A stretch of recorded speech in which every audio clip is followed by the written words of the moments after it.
તમે લોકો વેરા લો છો, જો 10 દિવસ લેટ થાય તો વ્યાજ ભરાવો છો, છતાં પણ તમે સુવિધા અમને નહીં આપી શકતા. અમે નગરપાલિકામાં આવ્યા તો લાઇટ, પંખા, એસી બધું જ અંદર ચાલુ છે, પણ કોઈ અધિકારી નથી કે જે અમને જવાબ આપી શકે. જોવે શું પ્રજાના પૈસા લઈને બસ તમારે ફરવાનું જ છે?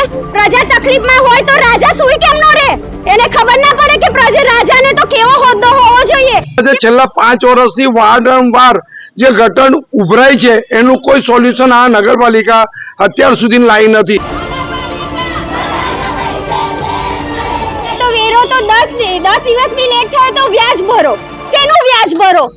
તમે કરી છે કોઈ સુવિધા આપી છે? નગરપાલિકાની જે બેઝિક સુવિધા, પ્રાથમિક સુવિધા કહેવાય, એમાંથી રોડ, ગટર, પાણી અને સ્ટ્રીટ લાઇટ હજુ નગરપાલિકામાં પરમાનન્ટ સુવિધા આપી જ નથી. અને વરસાદી માહોલની અંદર એ લોકો બધા ફરવા માટે નીકળી જાય છે. અને જે લોકો ફરવા ગયા છે તો હું એવું કહું છું, અમે લોકો અહીંયા આગળ આટલી તકલીફમાં છે અને તમે કેવી રીતે ફરી શકો છો? તમને શરમ આવી જોઈએ. પાદરાના વોર્ડ નંબર 1 માં આવેલી શુભમ કૃષ્ણવિલા અને અમૃત વાટિકા સોસાયટીના રહીશોએ રેલી કાઢી પાદરા નગરપાલિકામાં હોબાળો મચાવ્યો. રોડ, રસ્તા અને પાણી જેવી પ્રાથમિક સુવિધાઓના અભાવના કારણે સ્થાનિક લોકોએ નગરપાલિકામાં ભારે હોબાળો મચાવ્યો હતો. તેઓના જણાવ્યા મુજબ છેલ્લા ઘણા સમયથી રજૂઆત બાદ પણ તંત્ર પ્રાથમિક સુવિધાઓ આપવામાં નિષ્ફળ ગયું છે. કરોડો રૂપિયાનો ટેક્સ ઉઘરાવતી પાદરા નગરપાલિકા પ્રાથમિક સુવિધાઓ માટે લોકોને રડાવતી હોય તે પ્રકારના દ્રશ્યો પાદરા નગરના જાહેર માર્ગ પર જોવા મળ્યા હતા. સ્થાનિક લોકોએ આક્ષેપ કર્યા છે કે છેલ્લા ઘણા સમયથી ગટરો પણ ઉભરાતી હોવાની રજૂઆત બાદ પણ તંત્ર દ્વારા કોઈપણ પ્રકારની કામગીરી કરવામાં આવતી ન હોવાના આક્ષેપો કરવામાં આવ્યા છે. મહિલાઓ સહિત મોટા પ્રમાણમાં સ્થાનિક લોકોએ રેલી સ્વરૂપે નગરપાલિકામાં પહોંચી હોબાળો મચાવ્યો. જ્યાં કોઈપણ કોર્પોરેટર ન મળતા નગરપાલિકાના પ્રમુખની ઓફિસમાં બેસી મહિલાઓએ રામધૂન કરી હતી. સાથે નગરપાલિકા હાય હાયના સૂત્રોચ્ચાર કર્યા હતા. નગરપાલિકા પ્રજાના રૂપિયે લહેર કરતી હોવાના અને કોર્પોરેટરો વરસાદ ઋતુની મજા લઈ બહાર ફરવા ગયા હોવાના પણ આક્ષેપ સ્થાનિક લોકોએ કર્યા છે.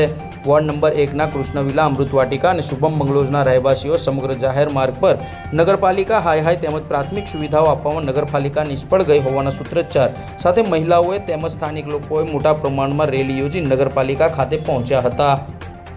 ઉલ્લેખનીય છે કે 2 દિવસ અગાઉ જ પાદરા નગરપાલિકાના એક કોર્પોરેટરના પત્ની મહિલાઓનો મોરચો લઈને પાદરા નગરપાલિકામાં હોબાળો મચાવ્યો હતો. ત્યારે હવે દિવસે ને દિવસે લોકોનો ભારે હોબાળો પાદરા નગરપાલિકામાં વારંવાર આવતો હોવાથી પાદરા નગરપાલિકાની કામગીરી સામે અનેક સવાલો ઊભા થઈ રહ્યા છે.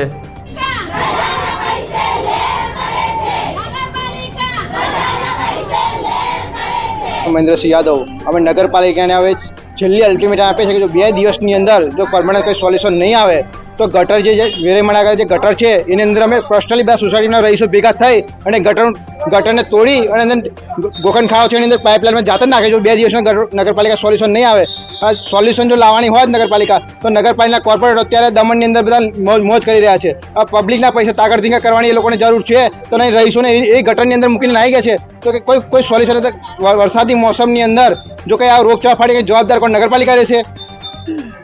નગરપાલિકાની જવાબદારી રહેશે. અમારી પ્રાથમિક સુવિધા છે, અમે 5 વર્ષથી વેરો ભરીએ છીએ તો અમને બેઝિક ફેસિલિટી આપે, ગટર, પાણી અને લાઇટ. હવે પ્રાથમિક સુવિધા આપવા ત્યારે 5 વર્ષથી વંચિત છે નગરપાલિકા. તો નગરપાલિકા કોર્પોરેટને મારે એવું જ કહેવું છે કે ટ્રિપલ એન્જિનની સરકાર ભાજપ સરકાર છે, અમે બધાએ ભાજપને જ મત આપ્યો છે. અમે કોઈ કોંગ્રેસને મત નોટા ખુલ્લેઆમ અમે કહીએ છીએ, પણ ભાજપ સરકારના અધિકારી હોવા છતાં લોકો કંઈ કરવા રાજી નથી. તો આ ભાજપ સરકારને કરવાની શું? અત્યારે અમે લાગી નગરપાલિકાના કોઈ કોર્પોરેટર હાજર નથી. અત્યારે વાગ્યા છે 10:40નો ટાઈમ છે, કોઈ ઓફિસર હાજર નથી. ઓફિસર કોઈ કોર્પોરેટર અત્યારે તમે વિચાર કરો, સવારે 7 વાગે આગળ નગરપાલિકા અમારા રોડ આગળ 2 કોર્પોરેટર ખાલી ટેમ્પરરી મજૂરો મૂકી ગયા. તેમને ખબર તો હતી જ કે અમે બધા ભેગા થઈને આવે, પણ એ ઓફિસની અંદર કોઈ હાજર રહ્યા નથી. અત્યારે લોકો ખાલી એપ્લિકેશન લેવા માટે હાજર નથી રહ્યા. નામ દીપ્તિ યાદવ છે, હું કૃષ્ણવિલામાંથી આવું છું. અત્યારે કેટલા વર્ષોથી આ તકલીફ રહી છે અમને. ગયા વર્ષે જ અમે લોકો રેલી લઈને આ રીતે જ અહીંયા આવ્યા હતા તો અમને કીધું કે તમને ટેમ્પરરી પણ સોલ્યુશન થશે. ટેમ્પરરી સોલ્યુશન તો તેલ લેવા ગયું પણ માટી નાખી આપી તો પડાય એવું. હવે બહાર જ મંદિર છે તો હવે આપણા વડીલો તો કે ઘરમાં થોડા બેસી રહેવાના, એમને પણ થોડીક વાર આંટો મારવાનું મન થાય કે નહીં? તો એ મંદિરે કેવી રીતે જઈ શકે? એ પડશે ઘરમાં, એમને ફ્રેક્ચર કે કંઈ થશે તો કોણ નગરપાલિકા આવવાની છે? પોતાના એ લોકોનું સેવા કોણ કરશે? અને આટલી રોગચાળાની સિઝનમાં આ ચોમાસામાં આટલો બધો રોગચાળો ફાટી નીકળશે તો દવા કોણ કરાવશે? અત્યારે વેરા લેવા તો વેરો તો 10 દિવસ બી લેટ થાય તો વ્યાજ ભરો. શેનું વ્યાજ ભરો? તમે કરી છે કોઈ સુવિધા આપી છે?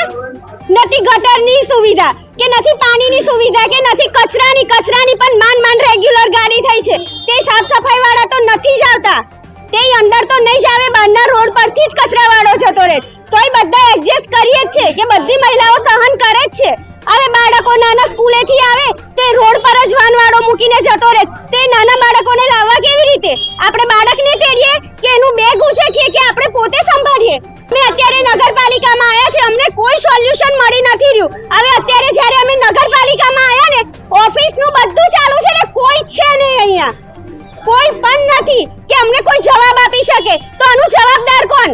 મારું નામ નૈનાબા નરેન્દ્રસિંહ જાદવ છું, અમૃતવાટિકામાં રહું છું.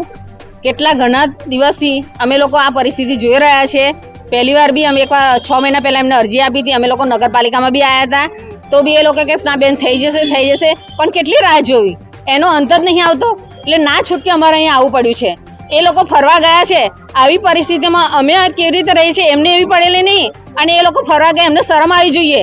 અમે કેટલાય દિવસથી આને અમારા છોકરા બી વારંવાર પડી ગયા છે, રિક્ષાવાળા બહાર મૂકીને નાહી જાય છે, અમે લોકો બહાર લેવા આવીએ છીએ તો બી એ લોકો આવવા તૈયાર નથી.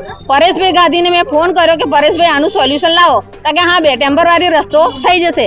પણ મેં એમને કીધું 2 કલાકમાં થઈ જશે. મેં એમને 2 કલાક કીધા, એટલે મેં કીધું સારું ચાલો અમારો આખો દિવસ છે, તો બી એ લોકો આવ્યા નહીં. 4 દિવસથી અમે લોકો એમની રાહ જોઈએ છીએ, પણ એનું કોઈ સોલ્યુશન નથી. 2 દિવસ પહેલા મોટા મોટા રોડા નાખી ગયા. હવે એ રોડા ઉપર કેવી રીતે ચાલ્યા કે એમને બી ખબર પડે ને. અમે લોકો તો એવું જ ધાર્યું હતું કે આ નગરપાલિકાનું બધું ભરીને નગરપાલિકામાં નાખવા માટે તૈયાર હતા, પણ અમે એટલા બધા નફટ નથી કે એમને જેવું કરી શકીએ છીએ. માટે અમારે એમની વિનંતી છે કે આનું સોલ્યુશન લાવો, બાકી આગળ જવા માટે અમે રેડી છે બધા. 3 સોસાયટી વાળા એગ્રી છે, આ વખતે અમે છોડવાના નથી. અમે નગરપાલિકામાં આવ્યા છે અને આ રસ્તા અને ગટર માટેનો મેઇન પ્રોબ્લેમ છે, એને સોલ્યુશન થાય તો અમે આગળ વસ્તુ આ કરીશું.